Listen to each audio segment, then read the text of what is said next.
नमस्कार, मैं हृदय धारवार। आप देख रहे हैं खबर भारत। आज हम बात करें धर्मांतरण की शिक्षा। जिस तरीके से गंज बासुदा में एक मामला सामने आया है कि वहाँ पे सेंट जोसेफ स्कूल के अंदर धर्मांतरण किया जाता है, बजरंग दल ने इसको लेकर हंगामा कर दिया। हंगामा का मकसद क्या था? आखिर शिक्षा के मंदिर में ये धर्मांतरण का काम होता है या नहीं होता, या आखिर इस तरह के आरोप प्रत्यारोप आगे गंभीर होते हैं चूँकि सामने चीज़ें आती हैं। चूँकि धर्मांतरण एक बड़ा मुद्दा रहा है, चूँकि आदिवासी अंचल हो चाहे आपके जो आदिवासी जिले हैं वहाँ की बात हम करें तो वहाँ पर किसी न किसी प्रकार से धर्मांतरण की चीज़ें होती रही हैं, जिस पर RSS भी लगातार कई बार अपनी चिंता जाहिर कर चुका है, लेकिन इसके बाद भी रुकने का नाम नहीं ले रहा है। अब गंज बासुदा की पर्टिकुलर बात करेंगे तो वाकई ये मामला वहाँ पे क्या था, किस तरीके की चीज़ें हुई थी, इस पर हम चर्चा करेंगे। पहले सुनते हैं कुछ प्रतिक्रियाएं।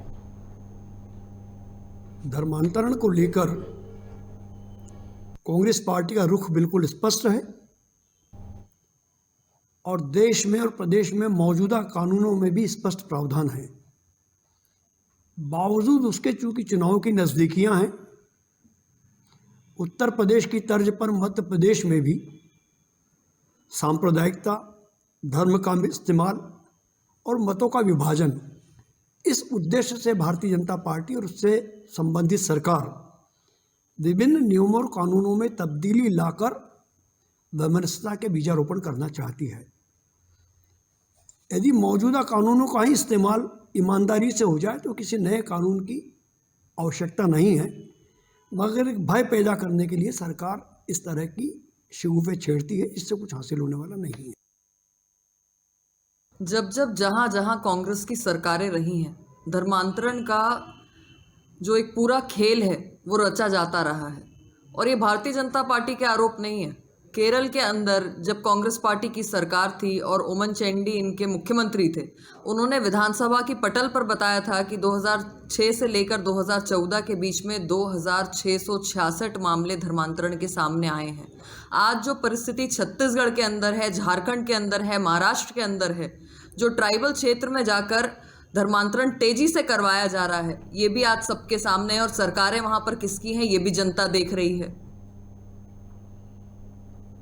तो देखिए, बीजेपी का अपना एक तर्क है, कांग्रेस का अपना एक तर्क है। आखिर धर्मांतरण होता क्यों है, क्यों आखिर इसके जाल में लोग फंस जाते हैं? जो कि छत्तीसगढ़ की बात करें, केरल की बात करें, मध्य प्रदेश की बात करें, मध्य प्रदेश के जो आदिवासी ट्राइबल इलाके हैं वहाँ पर भी लगातार धर्मांतरण जैसे गतिविधियाँ होती हैं। संघ भी लगातार इस पर चिंता जाहिर कर चुका है। हाल सरकार ने भी इस बात को माना है, स्वीकार किया है। उन्होंने कहा कि जो NGO को फंडिंग होती है उस फंडिंग का उपयोग भी कम से कम इस काम में किया जाता है कि हाँ धर्मांतरण होते हैं।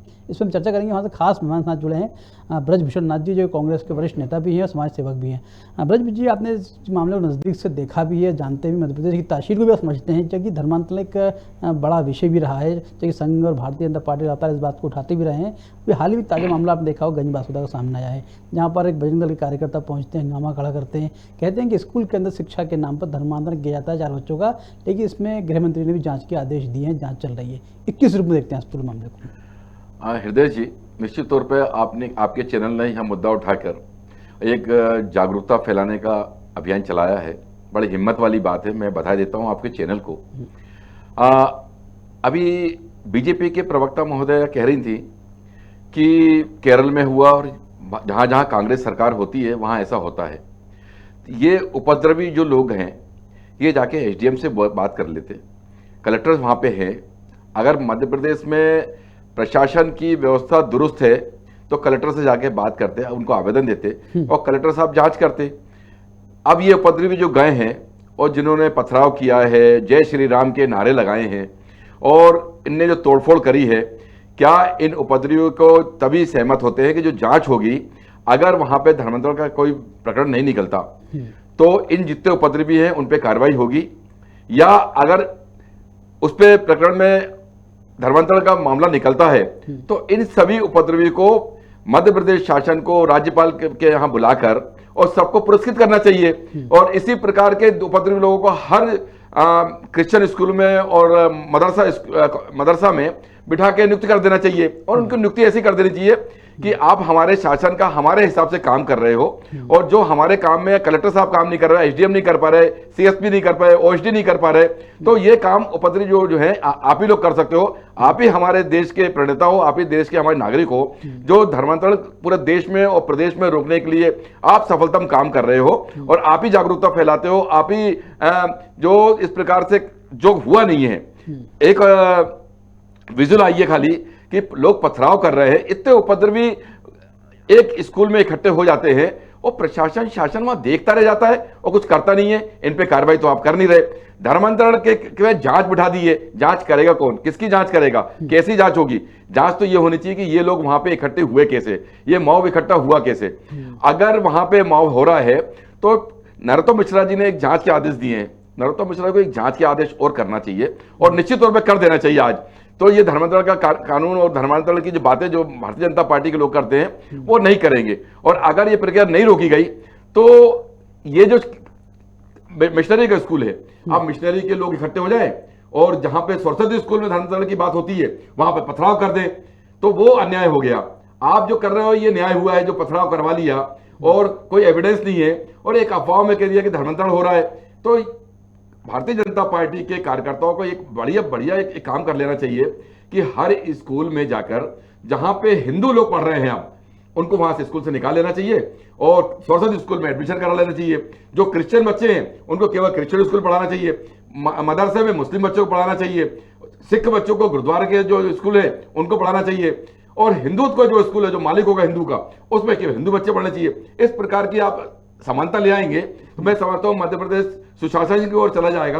और जो ये हम लोग उपद्रवी देख रहे हैं, जो भारतीय जनता पार्टी के कार्यकर्ता हैं और प्रणेता हैं और भारतीय जनता पार्टी इन जो हंगामा कर रहे हैं उनके आदर्शों पर चलने का काम करते हैं मध्य प्रदेश शासन और प्रशासन, तो ये पूरा देश देखता है कि मध्य प्रदेश में आज भी बता दें भारतीय जनता पार्टी के लोगों को कि शिवराज सिंह चौहान की सरकार है, 17 साल में वही जांच करके बता दें कि कितने बच्चों का धर्मांतरण हुआ है, कितने लोगों ने धर्म बदल लिया है, कितने हिंदू बन गए, कितने मुसलमान बन गए।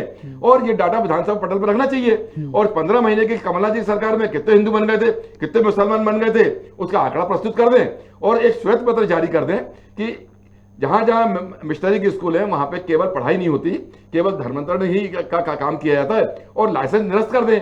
आप उनकी मान्यता खत्म करते हैं। आपका डीओ बैठा हुआ है, डीपीसी बैठा हुआ है जो मान्यता देता है, जो मान्यता दे रहा है, हर साल मान्यता देता है, उसका रिन्यूअल होता है।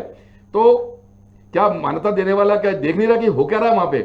और अगर नहीं हो रहा तभी तो वो मान्यता दे रहा है। और अगर जिसने मान्यता दी है और ये धर्मांतरण हुआ है तो जो मान्यता दी है जिसने, कलेक्टर से लेकर डीओ तक सबको सस्पेंड करना चाहिए, निलंबित करना चाहिए।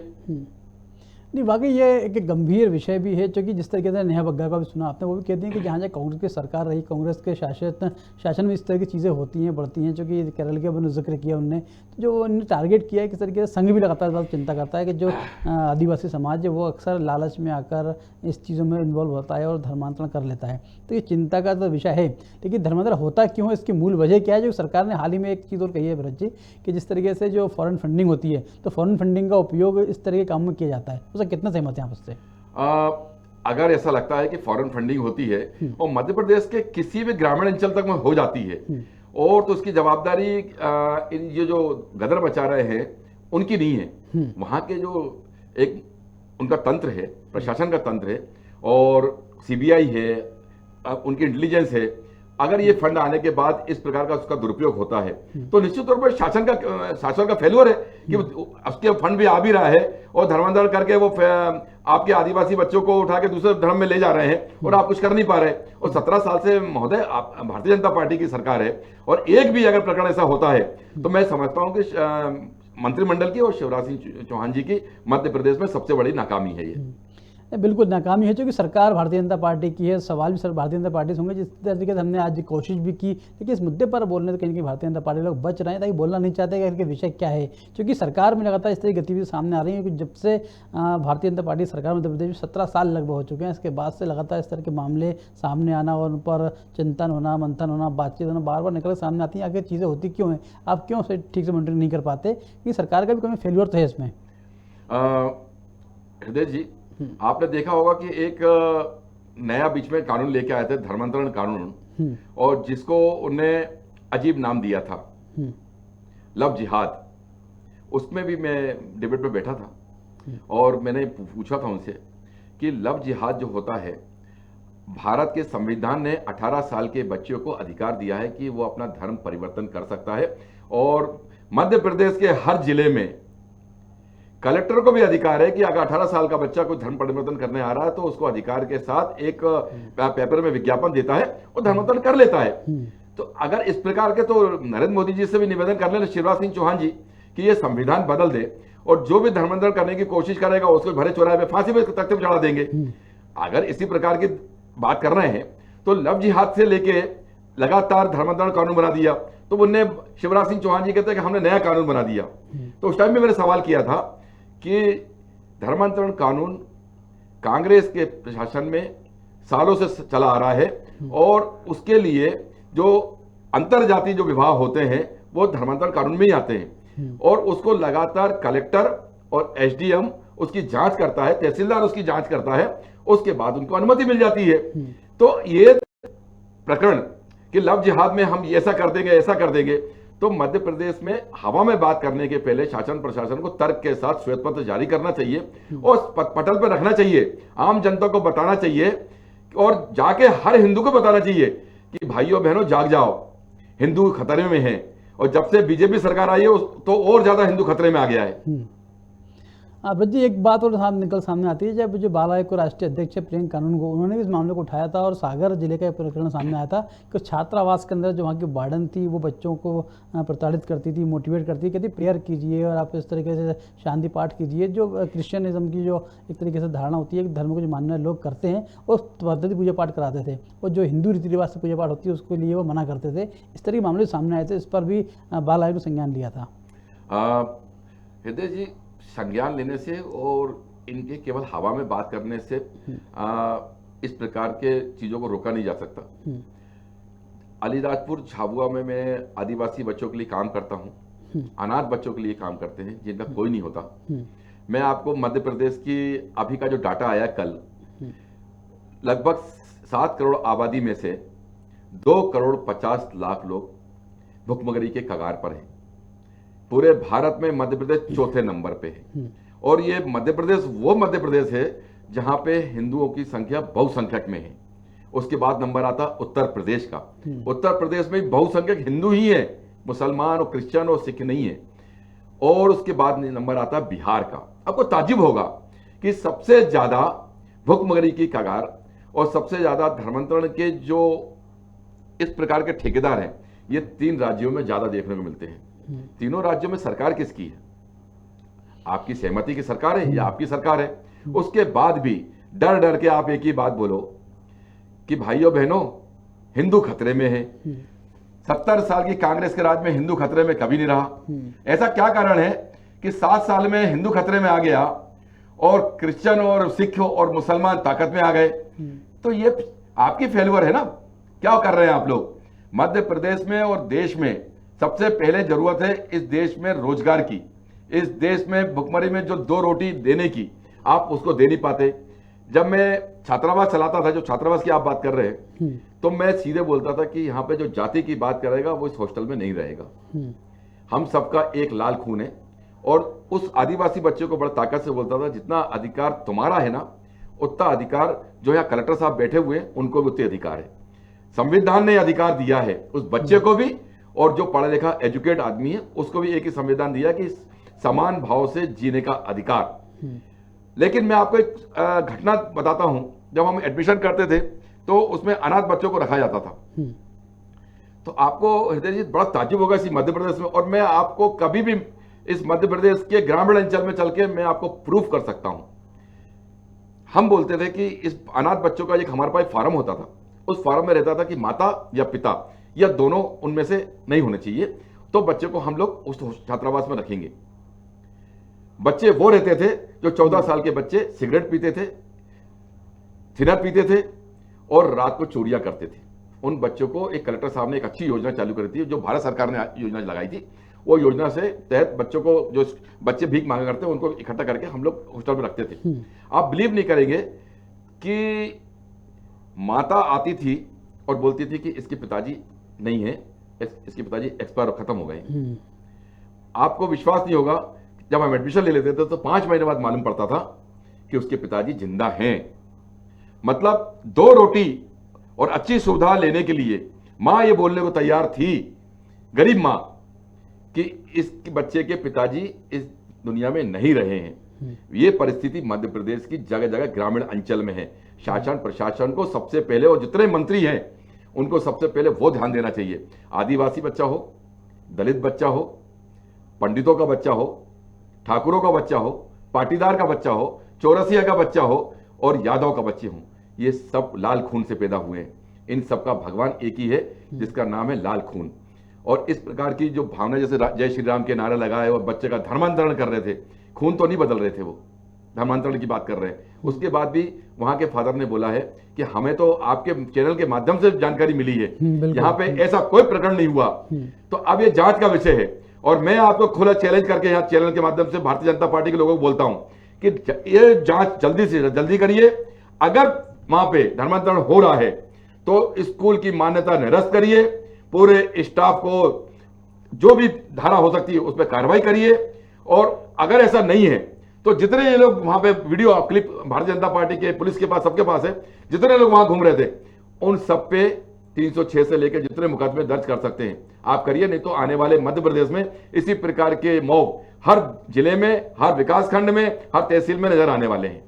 नहीं, बिल्कुल जिस तरीके से हमने भी देखा है, मध्य प्रदेश के अलग अलग जिलों में घुमा है, भ्रमण किया है। जो आदिवासी अंचल हैं, पहाड़ी क्षेत्र हैं, जो वनवासी लोग हैं वो रहते हैं, तो उनके पास ना रोज़गार है, ना खाने पीने की सुविधाएं हैं, ना ही उनके पास शिक्षा का स्तर है, कुछ भी ऐसी सुविधाएं नहीं मिलती हैं। शायद यही वजह है कि जो लोग हैं वो इसका फ़ायदा उठाते हुए लालच देकर, रोज़गार देकर, उनको वस्त्र देकर, उपहार देकर, एक तो लालच देकर उनको धर्मांतरण कराने के लिए प्रेरित करते हैं और मोटिवेट करते हैं। यही कारण है कि तरह तरह की चीज़ें जो आदिवासी क्षेत्र वहाँ पर होती रही हैं। लेकिन इसके लिए मूल रूप से जो भी सरकार रही हो, मतलब चाहे सरकार भाजपा की हो चाहे कांग्रेस की हो, वो भी जिम्मेदार है, क्योंकि आज भी जो समाज को हम 2 वक्त का निवाला नहीं दे सकते, रोटी नहीं दे सकते, उनको खाना पीना शिक्षा नहीं दे सकते, तो यदि वो व्यक्ति कहाँ जाएगा। यही वजह है कि इसी का फ़ायदा उठाकर दूसरे धर्म के जो लोग हैं वो उनके तरीके से हथियाने की कोशिश भी करते हैं। जी भरत जी।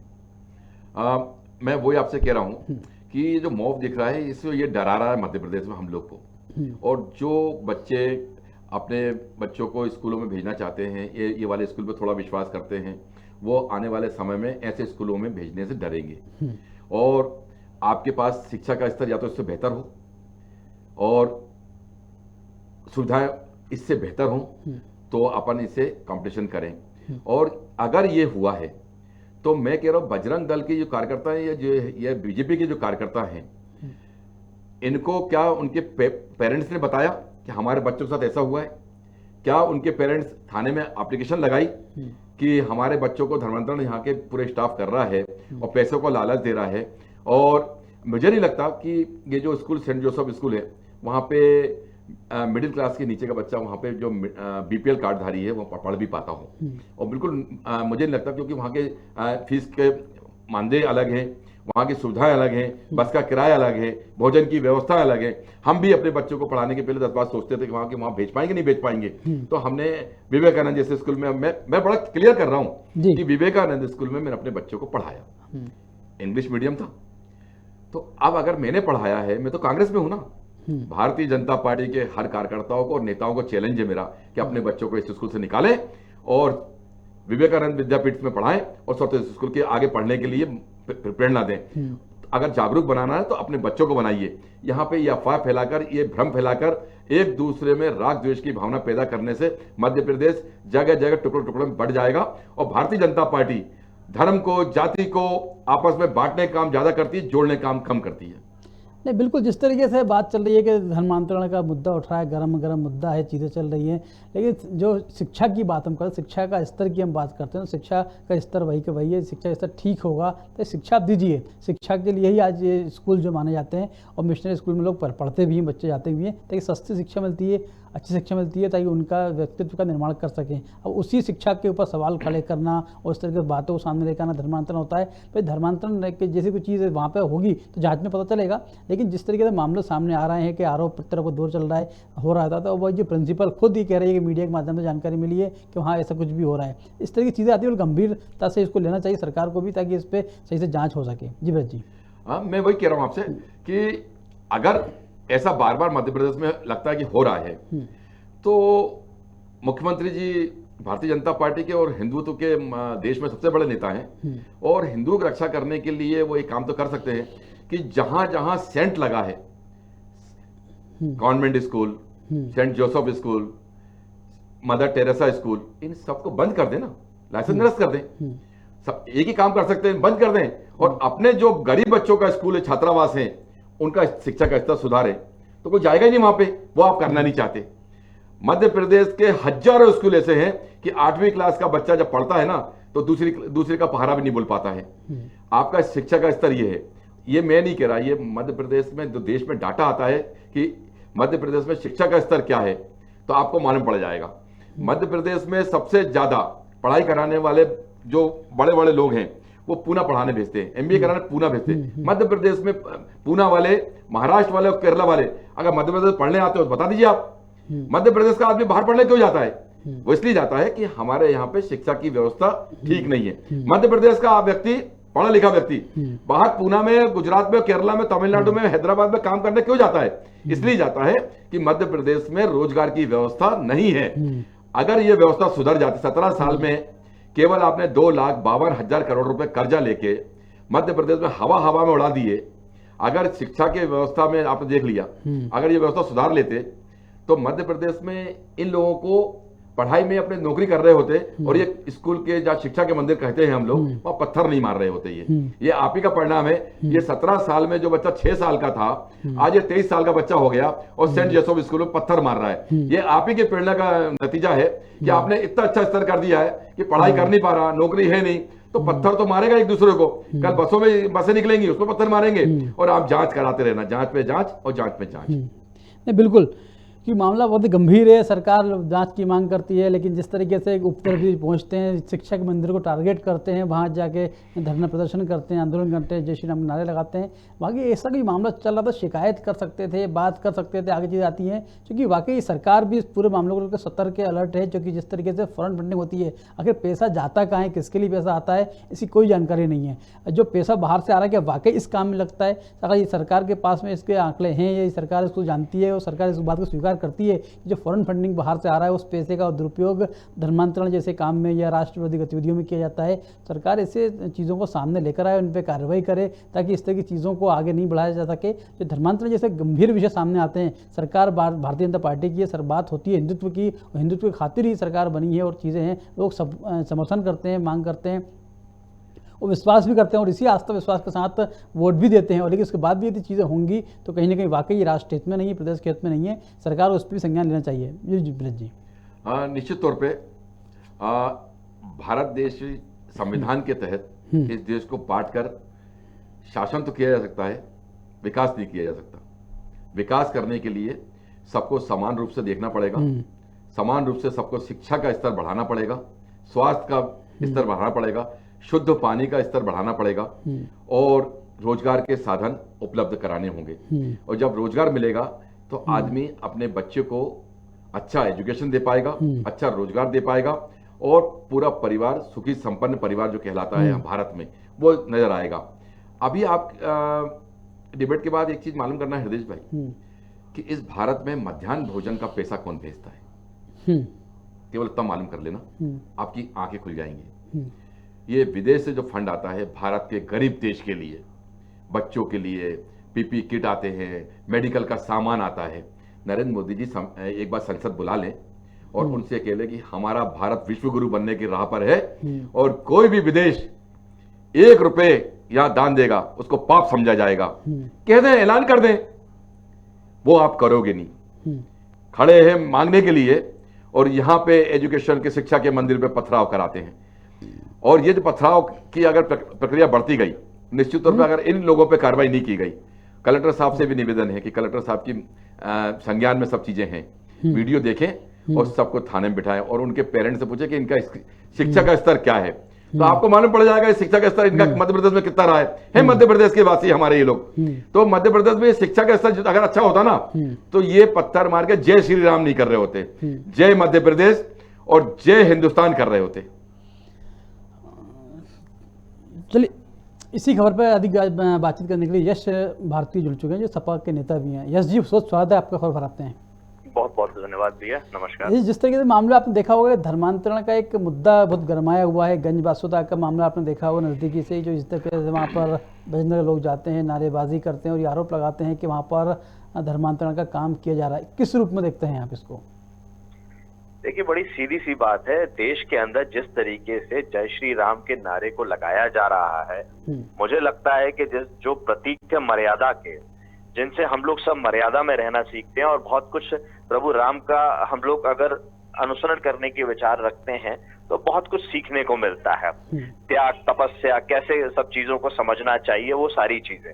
लेकिन ये लोग जो हैं, जो जय श्री राम के नारा लगा करके तोड़फोड़ करना और एक आतंक जैसा माहौल बनाना, लोगों को डराना, धमकाना, मारपीट करने का काम करते हैं, ये मुझे लगता है प्रभु राम को बदनाम कर रहे हैं और उनकी आड़ में केवल और केवल अपने आप को प्रचारित करना चाहते हैं और इनका कुछ और उद्देश्य है समाज में दिखाने का।